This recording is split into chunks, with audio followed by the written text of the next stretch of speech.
ಮಹಿಳೆಯರ, ಮಕ್ಕಳ, ಬಡವರ ಬಾಳಲ್ಲಿ ಬೆಳಕು ಚೆಲ್ಲಿದ ಸಮಾಜ ಸುಧಾರಕ, ಮರೆಯಲಾರದ ಮಾಣಿಕ್ಯ ವನಶೆಟ್ಟಳ್ಳಿ MVN ರಾವ್. ವನಶೆಟ್ಟಳ್ಳಿ ಗ್ರಾಮ ವಿಕಾಸ ಕೇಂದ್ರ CEO MVN ರಾವ್ ನುಡಿನಮನ ಕಾರ್ಯಕ್ರಮವು ಕೋಲಾರ ನಗರದ ಪತ್ರಕರ್ತರ ಭವನದಲ್ಲಿ ನಡೆಯಿತು. ಇದಕ್ಕೂ ಮೊದಲು ಕುವೆಂಪು ಪಾರ್ಕ್ನಲ್ಲಿ ಗಿಡ ನೆಟ್ಟು ನೀರು ಎರೆಯುವ ಮೂಲಕ ಅರ್ಥಪೂರ್ಣವಾಗಿ MVN ರಾವ್ ನುಡಿನಮನ ಕಾರ್ಯಕ್ರಮಕ್ಕೆ ಸಮಾಜ ಸೇವಕ JDS ಮುಖಂಡ CMR ಶ್ರೀನಾಥ್ ಅವರು ಚಾಲನೆ ನೀಡಿದರು. ಇನ್ನು ಈ ಕಾರ್ಯಕ್ರಮದಲ್ಲಿ MVN ರಾವ್ ರವರು ನಡೆದು ಬಂದ ದಾರಿ, ಅವರ ಕಾರ್ಯಯೋಜನೆಗಳು, ಗಣ್ಯ ವ್ಯಕ್ತಿಗಳ ಜೊತೆ ಅವರ ಫೋಟೋಶಾಪ್ ವಿಶೇಷವಾಗಿ ಪ್ರದರ್ಶನಕ್ಕೆ ಇಡಲಾಗಿತ್ತು. ಇನ್ನು ಈ ಕಾರ್ಯಕ್ರಮದಲ್ಲಿ ಅರಿವು ಭಾರತ ಡಾಕ್ಟರ್ ಶಿವಪ್ಪ ಅರಿವು, ಗ್ರಾಮ ಪಂಚಾಯಿತಿ ರಾಜ್ಯ ಮಟ್ಟದ ಚುನಾಯಿತ ಪ್ರತಿನಿಧಿಗಳ ಒಕ್ಕೂಟದ ಅಧ್ಯಕ್ಷ ಸರ್ವೇಶ್, ಕರ್ನಾಟಕ ಸ್ವಯಂ ಸೇವಾ ಸಂಸ್ಥೆಗಳ ಒಕ್ಕೂಟ ಅಧ್ಯಕ್ಷ ಅಗಸ್ಟಿನ್ ಕೌಂಟ್, ಡಾಕ್ಟರ್ MP ಹರ್ಷ, ರೋಟರಿ ಸಂಸ್ಥೆ ಮೈಸೂರು, ಅಂದ್ರಳ್ಳಿ ಶಾಂತಮ್ಮ, ಬಂಗಾರಪೇಟೆ ಆನಾ ಹರೀಶ್, ಆಂಜನೇಯ ರೆಡ್ಡಿ, ಮಂಜು ಕನ್ನಿಕಾ, ಪ್ರಕ್ರಿಯಾ ಸಂಸ್ಥೆ P ನಾರಾಯಣಪ್ಪ, ಪ್ರಗತಿಪರ ರೈತ ತೊಂಡಳ್ಳಿ ಪ್ರಭಾಕರ್, M ರಾಜು, ಮೈಸೂರು ಸಂಪನ್ಮೂಲ ವ್ಯಕ್ತಿಗಳು ರಾಮಕೃಷ್ಣೇಗೌಡ, ಚೌಡಪ್ಪ, ಖ್ಯಾತ ಜಾನಪದ ಕಲಾವಿದರಾದ ಚಿಂತಾಮಣಿ P ಮುನ್ರೆಡ್ಡಿ, ಈ ನೆಲ ಈ ಜಲ ವೆಂಕಟಾಚಲಪತಿ, ವಾರದಿ ವಿದ್ಯಾ ಸಂಸ್ಥೆ ಮಂಜುನಾಥ್ ರೆಡ್ಡಿ, ವನಶೆಟ್ಟಳ್ಳಿ ಮಹಿಳಾ ಒಕ್ಕೂಟದ ಆಡಳಿತಾಧಿಕಾರಿ MS ಜಯಲಕ್ಷ್ಮಿ, ಕಾರ್ಯದರ್ಶಿ ಪಾಪಮ್ಮ, MVN ರಾವ್ ಮಗಳು ಡಾಕ್ಟರ್ ಸಂಧ್ಯಾ ರಾವ್, ಮೊಮ್ಮಗನಾದ ಗೌತಮ್ ಕೃಷ್ಣ ಸೇರಿದಂತೆ ವಿದ್ಯಾರ್ಥಿಗಳು, NGO ಸಂಸ್ಥೆ ಮುಖಂಡರುಗಳು, MVN ರಾವ್ ಅಪಾರ ಬೆಂಬಲಿಗರು ಈ ಕಾರ್ಯಕ್ರಮದಲ್ಲಿ ಭಾಗವಹಿಸಿದ್ದರು. Kittanduru Venkataram, punch TV news, Kolar.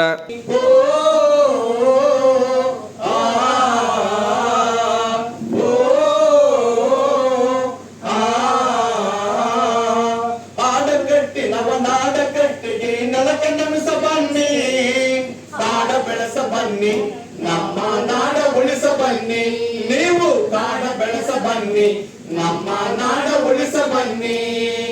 ಜೀವ ಜಾಲದ ಉಸಿರು ಹಸಿರದು ಎಲೆಯ ತಂಪು ನಾಡ, ಎಲೆಯ ತಂಪು ನಾಡ.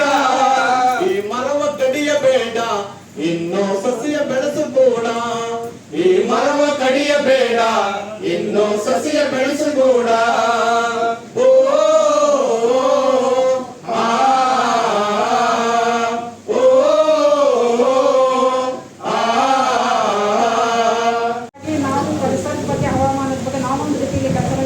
ಗ್ರಾಮ ವಿಕಾಸ ಒಂದು ಹಂತದಲ್ಲಿ ಮಾಡಿದರೆ ನಾವು ಈಗ ತಳಮಟ್ಟದಲ್ಲಿ ಹವಾಮಾನದ ಬಗ್ಗೆ ಕೆಲಸ ಮಾಡ್ತಾ ಪ್ಲಾಸ್ಟಿಕ್ ನಿಷೇಧ ಅವೇರ್ನೆಸ್ ಪ್ರೋಗ್ರಾಮ್ಸ್ ತುಂಬ ಮಾಡ್ತಾ ಇದ್ದೀವಿ.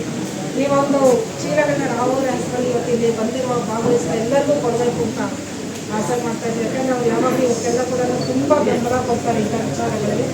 ಪ್ರವಾಸದವರ ಸಂಗಾತಿಯಾಗಿ, ಸಹೋದರಿಯಾಗಿ, ಸ್ನೇಹಿತೆಯಾಗಿ 45 ವರ್ಷಗಳ ಕಾಲ ಜೊತೆ ಕೆಲಸ ಮಾಡಿಕೊಂಡು ಒಂದೇ ಒಂದು ಸಣ್ಣ ಹೊರಗು ಇದೆ ಏನಂತಂದರೆ ಯಾವತ್ತೂ ಕುಟುಂಬವನ್ನು ಎಲ್ಲರಿಗೂ ಪರಿಚಯ ಮಾಡಿಸಿದ ಮಗಳಿಗೆ ನಾನು ಮಾತಾಡಿದ ಸರ್ ಮಾತಾಡಿ ಡ್ಯಾಡಿ ನನ್ನ ಯಾವತ್ತೂ ಯಾರಿಗೂ ಪರಿಚಯ ಮಾಡಿಸಿಲ್ಲ ಅಮ್ಮ ನನ್ನ ಇದೇ Rav's daughter. My full name is Sandhya Rav, so I have his name within my name. And we shared a lot of commonalities, but he never chose to share a lot about me with anybody else. I don't know, like, you know, he always made me, like, you know, it's like a cocoon for me. He protected me, he kept me away from everything else. He wanted me to be safe, be educated, and he always taught me one thing, that, you know, you have to choose your own path for your life. Like, this is my path, I have chosen. It need not be your path. You have to do what you like. నీకు ఇష్టమైన నువ్వు చేయాలి. నేను చూస్ చేసుకున్నా నువ్వు చేయాలని ఏం rule లేదు. నీకు ఏది ఇష్టమైతే నువ్వు అది చేయాలి. నేను ఫిజియోథెరపీ చేశాను, మాస్టర్స్ చేశాను. తర్వాత సడన్గా నాకు ఎడ్యుకేషన్ రీసెర్చ్ మీద నా మైండ్ ఇంట్రెస్ట్ వచ్చింది అన్నమాట. డాడీ నీకు ఓకేనా, మీరు ఎప్పుడు నేను డాక్టర్గా వర్క్ చేయాలి, హాస్పిటల్స్లో వర్క్ చేయాలని మీకు అట్లా ఉండేది కదా. కానీ నేను చేశాను, కానీ నాకు అది నా సోల్కి నరిష్మెంట్ ఇవ్వట్లేదు. That's not what I want to do. It is something else. My soul is asking for something else. Is it okay if I do this? Then you would say absolutely. You do whatever your soul is nourished with. So that's what he got me.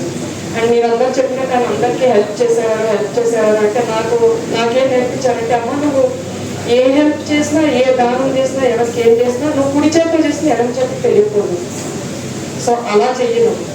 ఇప్పుడు social మీడియాలో ఇప్పుడున్న దానికి చిన్న దాన్ని కూడా reels చేసి ఇన్స్టాగ్రామ్లో ఫోటోలు పెట్టుకుని అందరు చాలా చేస్తారండి.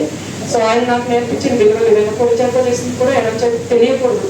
తెలియని అవసరం లేదు, నీకు ఎలా రావాలో నీకు అలా వస్తుంది. నేను చేసిన పుణ్యం అంతా నీకు ఇంకెవరో ఇస్తాను. నీకు డైరెక్ట్గా ఏది నా నుంచి రాకపోయినా నీకు వస్తుంది, నీకు టైంకి అందుతుంది. ఆయన చెప్పినట్టే నాకు అందుతోంది కూడా, అందింది, అందుతోంది, ఇంకా కంటిన్యూ అవుతుంది. ಬೆಳಗ್ಗೆಯಿಂದ ಎಲ್ಲರೂ ಮಾತಾಡಿಕೊಂಡು ಕೇಳಿದ್ಮೇಲೆ ಅನಿಸಿದ್ದು ವ್ಯಕ್ತಿಗಳು ಇರ್ತಾರೆ, ಹೋಗ್ತಾರೆ, ಅಥವಾ ನಮ್ಮ ಮಧ್ಯೆನೇ ಇರ್ತಾರೆ, ನಮ್ಮಲ್ಲೇ ಇರ್ತಾರೆ. ನಾನು ಅದು ತುಂಬ ನಂಬ್ತೀನಿ. ಅವರಿರುವ ಗಾಳಿ, ಅವರಿರುವ ಜಾಗ, ಅವರು ನಡೆದಾಡಿದ ಪ್ರದೇಶ ಎಲ್ಲವೂ ನನ್ನೊಳಗೆ ಇದೆ. ಹಾಗಾಗಿ ತಗೊಂಡು ಹೋಗೋದು ಮಾತ್ರ ದೇವರು ನಮಗೆ ಶಕ್ತಿ ಕೊಡಬೇಕು ಅಂತ ಅನ್ಕೊಳ್ತಾ ಇದ್ದೀನಿ. ನೀವೆಲ್ಲರೂ ತುಂಬ ಧೈರ್ಯ ಇವತ್ತು ನನಗೆ ಎಷ್ಟೋ ಶಕ್ತಿ ಕೊಟ್ಟಿದೆ. ಮುಂದಕ್ಕೆ ತಗೊಂಡು ಹೋಗ್ಬೋದು ಅನ್ನೋ ಒಂದು ನಂಬಿಕೆ ಕೂಡ ಬರ್ತಾ ಇದೆ. ನಾನು ಅವರ ಕಂಸದ ಬಗ್ಗೆ ನೀವೆಲ್ಲ ಮಾತಾಡಿದ್ದನ್ನು ನಾನು ಆಲದ ಮಾಡಿದ ಒಂದು ಇದರಲ್ಲಿ ಮಾಡಿದ್ದೀನಿ. ಎಷ್ಟು ರೀತಿಯಲ್ಲಿ ಅವರ ಕನಸುಗಳು ಇತ್ತು ಅಭಿವೃದ್ಧಿ, ಗ್ರಾಮೀಣಾಭಿವೃದ್ಧಿ ಬಗ್ಗೆ ಅನ್ನೋದನ್ನು. ಸೊ ಹಾಗಾಗಿ ಇದನ್ನು ತಗೊಂಡು ಹೋಗೋ ಜವಾಬ್ದಾರಿ ನಮಗೂ ಇದೆ, ಹಾಗೆ ಸ್ನೇಹಿತರೆಲ್ಲರಿಗೂ ಕೂಡ ಇದೆ. ಹರಿಯವರು ಹೇಳಿದ ಹಾಗೆ ನಾವೆಲ್ಲರೂ ಮುಂದೆ ಇನ್ನೂ ಕೆಲವು ಕೂಡ ರಾಜವರು ಹೇಳಿದರು, ಪ್ರತಿಯೊಬ್ಬರು ಆ ಕನಸುಗಳನ್ನ ನಡೆಸ್ಕೊಂಡು ತಗೊಂಡು ಹೋಗೋದಕ್ಕೆ ನಾವೇನು ಮಾಡಬಹುದು ಅನ್ನೋದನ್ನು ಕೂಡ ಆಲೋಚನೆ ಮಾಡೋಣ. ಮುಂದೆ ಕೂಡ ತಗೊಂಡು ಹೋಗೋಣ. ನಾಯಕತ್ವ ಯಾರು ಅನ್ನೋದನ್ನು ಕೂಡ ಆಲೋಚನೆ ಮಾಡೋಣ. ಒಬ್ರಿಗೊಬ್ಬರು ಬೆಂಬಲ ಕೊಡ್ತಾ, ಒಬ್ರಿಗೊಬ್ಬರು ಕೈ ಜೋಡಿಸ್ತಾ ಮುಂದಕ್ಕೆ ತಗೊಂಡು ಹೋಗೋಣ ಈ ಸಾಮಾಜಿಕ ಕ್ಷೇತ್ರವನ್ನು. ಇವತ್ತು ತುಂಬ ದೊಡ್ಡ ಆಪತ್ತಲ್ಲಿದೆ ಎನ್ ಜಿ ಒ ಕ್ಷೇತ್ರ. ನಮಗೆಲ್ಲರಿಗೂ ಗೊತ್ತಿದೆ, ನಾವೆಲ್ಲ ಏನು ಅನುಭವಿಸ್ತಾ ಇದ್ದೀವಿ.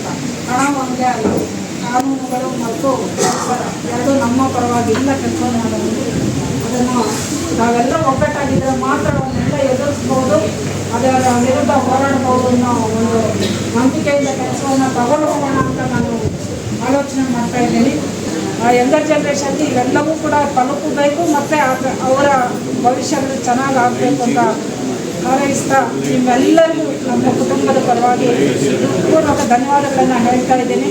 ರಾವ್ ಅವರ ಕನಸುಗಳು ಏನನ್ನ ಬಿಟ್ಟು ಹೋಗಿದ್ದಾರೆ ಅವುಗಳನ್ನ ನಾವು ಮತ್ತೆ ಚಾಲನೆಗೆ ತರಬೇಕಾಗಿದೆ. ಅದಕ್ಕಾಗಿ ಅವರ ನೆನಪು ಶಾಶ್ವತವಾಗಿ ಕೋಲಾರ ಜಿಲ್ಲೆಯಲ್ಲಿ ಉಳಿಬೇಕಾದ್ರೆ ನಮ್ಮ ಗೆಳೆಯರ ಮನಸ್ಸಿನಲ್ಲಿ ಏನೆಲ್ಲ ಭಾವನೆಗಳಿದೆ ಅದನ್ನ ಒಂದು ಪುಸ್ತಕದ ರೂಪದಲ್ಲಿ ತರಲಿಕ್ಕೆ ನಾವು ಪ್ರಯತ್ನ ಮಾಡ್ತಾ ಇದ್ದೀವಿ.